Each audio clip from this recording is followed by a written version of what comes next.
নমস্কাৰ। আজি 6th of July 2025 Sunday। মই প্ৰতি সপ্তাহৰ নিচিনা আজি দেওবাৰ দিনা গোটেই সপ্তাহটো ৰাশিফল লৈ আহিছোঁ। আজিৰ পৰা অহা শনিবাৰলৈ এটি সপ্তাহৰ ৰাশিফল পাব। আৰু মনত ৰাখিব, যিসকলে নিজৰ নিজৰ দুই এখন চিঠিপত্ৰৰ আনচাৰ পাব খুজিছে তেওঁলোকে সেই চিঠিপত্ৰবিলাক মোলৈ পঠিয়াব পাৰে আৰু নিশ্চয় আনচাৰ পাব। লগত ব্যক্তিগতভাৱে যদি মোৰ লগত লগ ধৰিব খুজিছে তেতিয়া আমাৰ ঠিকনা astrologer Kiro Yang, Ratnakuber gems and jewellery, Paltan Bazar, Manipuri Basti, Guwahati 7। Phone নম্বৰটো হ'ল 8822911171। আমাৰ ইমেইল এড্ৰেছটো হ'ল kiroyangastrologer@kiroyang.com। ধন্যবাদ। মই প্ৰথমতে টেৰট কাৰ্ড মতে মেষ ৰাশিসকলৰ ফলাফল ক'ম। দুখন কাৰ্ড লৈছোঁ, ছৰ্ডছ এণ্ড পেণ্টাকলছ। এই দুখন কাৰ্ড মতে এইটো সপ্তাহত অভূতপূৰ্ব সফলতা লাভ কৰিব পাৰিব, গতিকে আপুনি যথেষ্ট আনন্দিত থাকিব। আৰু এই সপ্তাহটোত ভাগ্য পৰিৱৰ্তন হৈ কিছু ভাল ফল আপোনালৈ কঢ়িয়াই আনিব। আৰু এই সপ্তাহত দেহাৰ ফালেদি অৱশ্যে কিছু অশুভ ফল দেখুৱাই আছে, সৰু সৰু দুৰ্ঘটনাৰ যোগো আছে, সাৱধান হওক। প্ৰেমজনিত সমস্যা থাকিব, স্বাস্থ্যজনিত সমস্যা লাগিয়ে থাকিব, বিয়া বাৰুৰ ক্ষেত্ৰত বাধা আছে। এই সপ্তাহটোত একেবাৰে শেষৰ ফালে মানহানিৰ যুগ প্ৰবল, গতিকে সাৱধান হওক। প্ৰথম কথাটো হৈছে মেষ ৰাশিৰ জাতক জাতিকাসকলে এই বাধা বিঘিনিবোৰ নাশ হোৱাৰ বাবে এই সপ্তাহটোত জগন্নাথ দেৱৰ পূজা পাতল কৰক, জগন্নাথ দেৱৰ আৰাধনা কৰক। এই সপ্তাহটোত ৰথযাত্ৰা পৰিছে, উল্টা ৰথ, গতিকে ৰথৰ ৰছীডাল স্পৰ্শ কৰিবলৈ নাপাহৰিব, নিশ্চয় ফল পাব। লাকি কালাৰ হ'ব ব্লু, লাকি নাম্বাৰ হ'ব 7। এতিয়া আহিছোঁ বৃষ ৰাশিলৈ টৰাছ, পেণ্টাকলছ এণ্ড পেণ্টাকলছ। এই দুখন কাৰ্ড মতে বিভিন্ন ধৰণৰ মূল্যৱান সা সম্পদ আপোনাৰ ঘৰলৈ আহিব পাৰে, নতুবা আপুনি ক্ৰয় কৰিব পাৰে। টকা পইচা হাতলৈ আহিব, ইমান বেয়া নহয়। কৰ্মচিন্তা উন্নত হ'ব, নতুন ব্যৱসায় বাণিজ্যৰ আৰম্ভণি কৰিব পাৰিব। এই সপ্তাহটোত মাজভাগৰ পৰা পাৰ্টনাৰশ্বিপ ব্যৱসায়টো উন্নতি দেখুৱাই আছে। কোনো কাম হাতত ল'লে সফলতা আহিব, বিদ্যাত কিছু শুভ ফল পাব। গতিকে এই সপ্তাহটো মোটামুটিভাৱে ভাল হয়। কেৱল এই সপ্তাহটোৰ শেষৰ ফালে ভ্ৰমণ বৰ্জনীয়। পূব দিশ মানে ইষ্টৰ ছাইড আৰু ৱেষ্ট ছাইডত ভ্ৰমণ বৰ্জনীয়, ভ্ৰমণ নকৰিব, কাৰণ সৰু সুৰা দুৰ্ঘটনাৰ যুগ আছে। পাৰিলে এই সপ্তাহটোত এটা 2.5 পেচৰ তামৰ আঙুঠি পিন্ধক। মংগল গ্ৰহৰ বাবে হনুমান দেৱৰ আৰাধনা কৰক, ভাল হ'ব। লাকি কালাৰ ৰেড, লাকি নাম্বাৰ 4। এতিয়া আহিছোঁ মিথুন ৰাশিলৈ জেমিনি, কাপছ এণ্ড কাপছ। এই দুখন কাৰ্ড মতে বিভিন্ন ধৰণৰ বাধা বিঘিনি দেখুৱাই আছে, আৰু বাধা বিঘিনিৰ মাজেৰেও আপুনি অৱশ্যে আগবাঢ়িব পাৰিব। কিন্তু আৰ্থিক দিশত কিছু অশুভ ফল, অৱশ্যে প্ৰতিবাৰ স্বীকৃতি পাব, গতিকে সিমান বেয়াও নহয়। আনে আপোনাক সমালোচনা কৰিব পাৰে, শত্ৰু বৃদ্ধি হ'ব পাৰে, কিছু সাৱধান হওক। মংগলবাৰ দিনটো পালন কৰক, মংগলবাৰ দিনা হনুমান দেৱৰ পূজা পাতল কৰক। স্বাস্থ্য পাতি মধ্যম। আৰু এই সপ্তাহটোত বিদ্যাৰ্থীসকলে কিছু শুভ ফল আশা কৰিব পাৰে। একেবাৰে শেষৰ ফালে শুভ ফল যথেষ্ট পাব। লাকি নাম্বাৰ হ'ব 4, লাকি কালাৰ হ'ব স্কাই ব্লু। এতিয়া আহক কৰ্কট ৰাশিলৈ কেঞ্চাৰ, কাপছ এণ্ড কাপছ। এই দুখন কাৰ্ড মতে কৰ্কট ৰাশিৰ জাতক জাতিকাসকলৰ গ্ৰীণ কালাৰটো এইটো সপ্তাহত শুভ হ'ব, 3 নাম্বাৰটো শুভ হ'ব। এই সপ্তাহত আপুনি যিকোনো কামতে আগবাঢ়ে বাধা পাব, বিভিন্ন ধৰণৰ বাধা বিঘিনি লাগিয়ে থাকিব। বিশেষকৈ বুধবাৰ দিনটো আৰু শুক্ৰবাৰ দিনটো কিছু বাধা আপুনি বেছিকৈ পাব, সাৱধান হওক। আৰু প্ৰেম প্ৰীতিত অশুভ ফল দেখুৱাই আছে, বিয়া বাৰুৰ ক্ষেত্ৰত বেছি ভাল ফল দেখা নাই। এই সপ্তাহত আপুনি দূৰ ভ্ৰমণ কৰিব পাৰে, তেনে বাধা নাই। এই সপ্তাহত কালীদেৱীৰ মন্দিৰ দৰ্শন কৰক, দক্ষিণে কালীদেৱীৰ আৰাধনা কৰক। সপ্তাহটোত বিদ্যাৰ্থীসকলে অতি শুভ ফল আশা কৰিব পাৰে। এই সপ্তাহত যিকোনো ক্ষেত্ৰত যদি আপুনি আগবাঢ়ে নিজৰ লগত কেইটামান কৰি ৰাখক আৰু যাত্ৰা কৰক, তেতিয়াহে শুভ ফল। সপ্তাহটোৰ একেবাৰে শেষৰ ফালে, তাৰমানে ফ্ৰাইডে আৰু ছেটাৰডে, স্বাস্থ্যজনিত সমস্যাত ভুগিব পাৰে, হেল্থৰ প্ৰব্লেম থাকিব, গতিকে কিছু সাৱধান হোৱাটো আপোনাৰ বাবে উত্তম। ধন্যবাদ। এতিয়া আহিছোঁ এই সপ্তাহৰ চিঠিপত্ৰলৈ। প্ৰথম চিঠিখন লিখিছে শ্ৰীযুক্ত খগেন তালুকদাৰ, তেখেতে টিহুৰ পৰা লিখিছে। কিৰো য়াং ডাঙৰীয়া নমস্কাৰ ল'ব। শুনিছোঁ আহাৰ মাহত গুৰু পূৰ্ণিমা, আপুনি ডেটটো ক'ব নেকি আৰু কেনেধৰণৰ নিয়ম কানুনবোৰ পালন কৰিব লাগিব? হয়, এইটো সপ্তাহতে গুৰু পূৰ্ণিমা আছে, অহা 10th of July, 25 আহাৰ।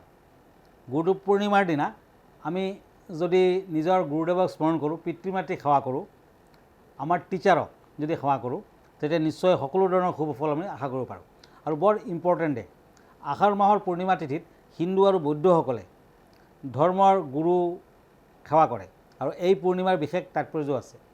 গুৰু পূৰ্ণিমাৰ দিনা এটি বৈদিক প্ৰথা মতে শিষ্যসকলে গুৰুক শ্ৰদ্ধা জ্ঞাপন কৰে। বৌদ্ধ ধৰ্মত বৌদ্ধিক জ্ঞান লাভৰ পিছত আহাৰ মাহৰ পূৰ্ণিমা তিথিতে গৌতম বুদ্ধই শিষ্যসকলক উপদেশ দিছিলে। হিন্দু পুৰাণ মতে ভগৱান শিৱ হ'ল আদি গুৰু আৰু গুৰু মানে ব্ৰহ্মা, বিষ্ণু আৰু মহেশ্বৰ তিনিজনকে বুজোৱা হৈছে। সপ্তৰ্ষি 7জন ঋষি হ'ল মহাদেৱৰ প্ৰথম শিষ্য। ঐত্ৰী, বশিষ্ঠ, পুল, অংগিৰা, পুলহস্য, মৰিচী আৰু কেতু। শিৱই এই তিথিত আদিগুৰুত ৰূপান্তৰিত হয় আৰু 7 ঋষিক মহাজ্ঞান প্ৰদান কৰে। গতিকে এই তিথিক গুৰু পূৰ্ণিমা বুলি কোৱা হয়। ধৰ্মীয় বিশ্বাস অনুসৰি এই পূৰ্ণিমা তিথিত পূজা অৰ্চনা কৰিলে অক্ষয় আশীৰ্বাদ প্ৰাপ্ত হয়। তাৰমানে আপুনি যিয়ে বিচাৰে আপুনি তাকেই পাব আৰু দেৱতাসকলৰ আশীৰ্বাদ লাভ কৰিব পাৰিব, শিৱৰ আশীৰ্বাদ লাভ কৰিব পাৰিব। আৰু গুৰু পূৰ্ণিমাৰ দিনা ব্ৰাহ্মণ বা গুৰুস্থানীয় ব্যক্তিক হালধীয়া বস্ত্ৰ, বগা মিঠাই, দক্ষিণ আদি দান কৰিব লাগে। গুৰু পূৰ্ণিমাৰ দিনা ৰাতিপুৱা শুই উঠি মা দেউতাকক সেৱা কৰি প্ৰণাম কৰি নিজৰ সাধ্যমতে দৰিদ্ৰ ব্যক্তিক দান ধ্যান কৰিলে আৰু পশুক যদি পানী খুৱায় তেতিয়া অতি শুভ ফল লাভ কৰিব পৰা যায়। আৰু গুৰু পূৰ্ণিমাৰ দিনা ঘৰত গীতা পাঠ কৰক, নিৰামিষ আহাৰ গ্ৰহণ কৰক। সেইদিনাখন লক্ষ্মীনাৰায়ণৰ পূজা কৰাটো একান্ত মংগলজনক। মূল দৰ্জাৰ ওচৰত মা লক্ষ্মীৰ পদচিহ্ন আঁকক, ঘিউৰ চাকি জ্বলাওক, ভগৱানক নাৰিকলৰ লাড্ডু অৰ্পণ কৰক আৰু আৰ্থিক উন্নতিৰ বাবে বেলগছত সুগন্ধি ধূপ আৰু ফুলেৰে পূজা কৰক। তেতিয়া নিশ্চয় গুৰু পূৰ্ণিমাত আপুনি সকলো দিশতে শুভ ফল লাভ কৰিব পাৰিব, মনৰ আশা পূৰ্ণ হ'ব। ধন্যবাদ। আৰু এখন চিঠি লৈ গৈছোঁ। এইখন চিঠি লিখিছে LK মেধি। কিৰিয়ং ডাঙৰীয়া, মই আমাৰ ঘৰখন মংগলবাৰে বনাইছিলোঁ। কোনোবা এজন জুঠিয়ে কৈছে মংগলবাৰে ঘৰৰ আৰম্ভণি কৰা, ঘৰ ষ্টাৰ্ট কৰাটো বেয়া, আপুনি কি কয়?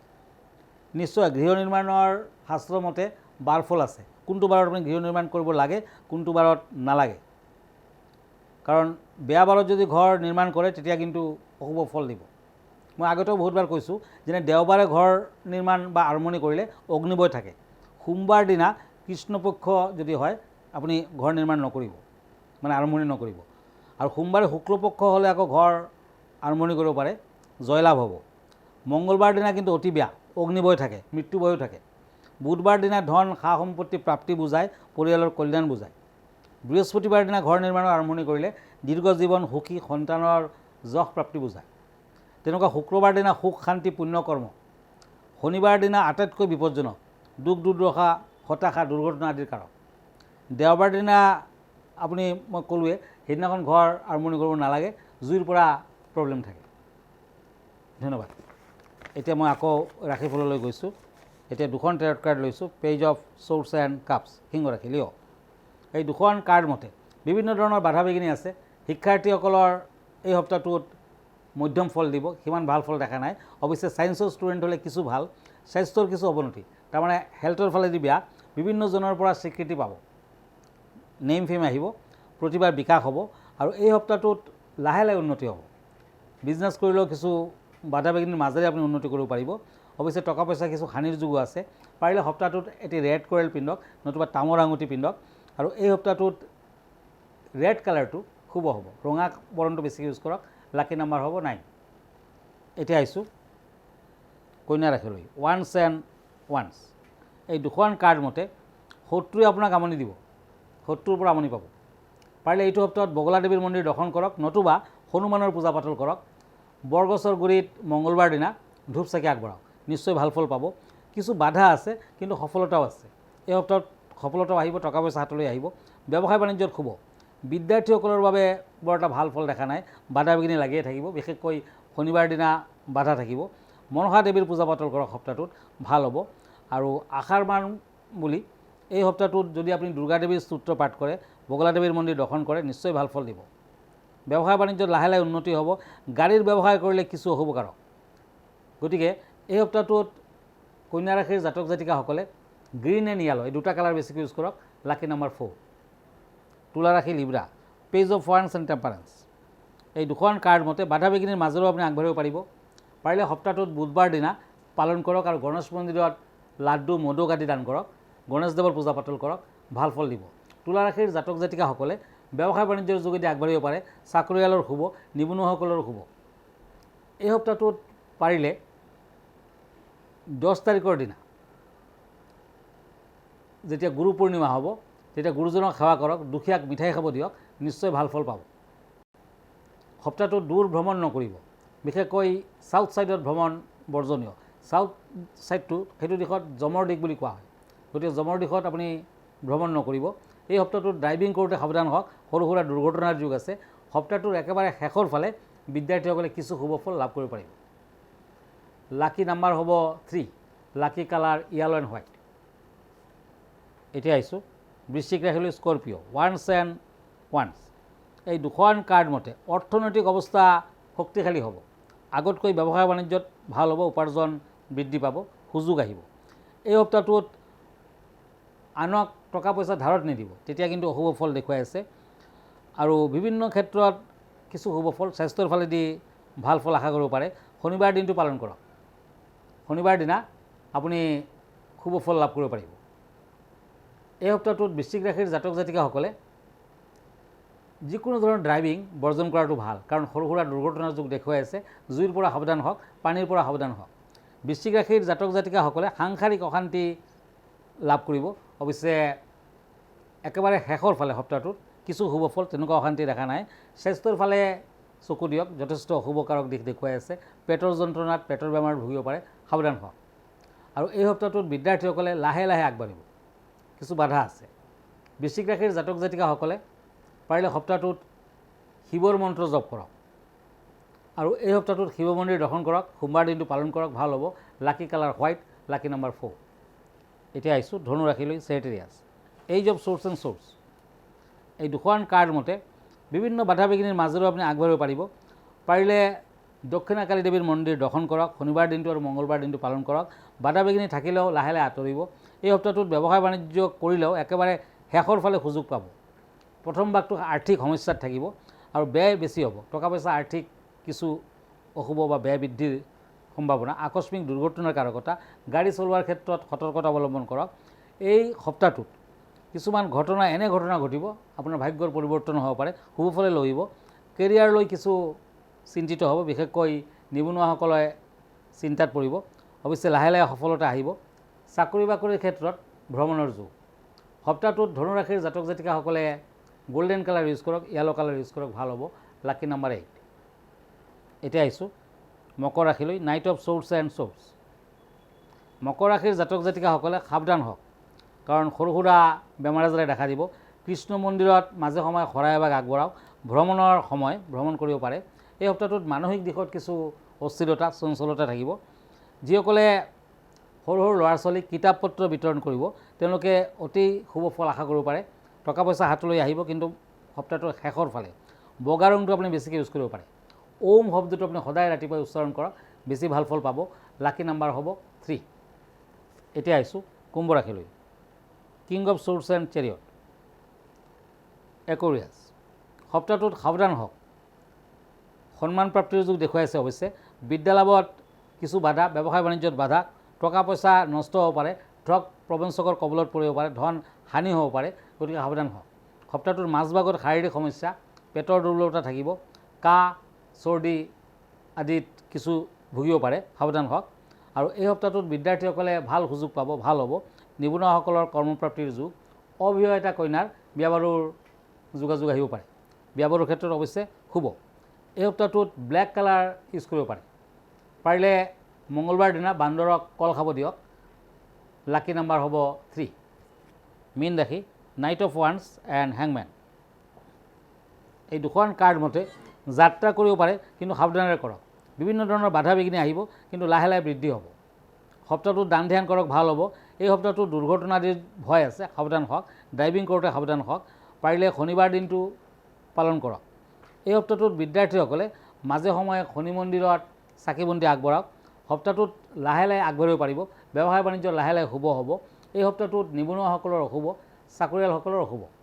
গতিকে মীন ৰাশিৰ জাতক জাতিকাসকলে য়েলো কালাৰ, চিলভাৰ কালাৰ আদি বেছিকৈ ইউজ কৰক। লাকি নাম্বাৰ হ'ব 3 and 9। ধন্যবাদ।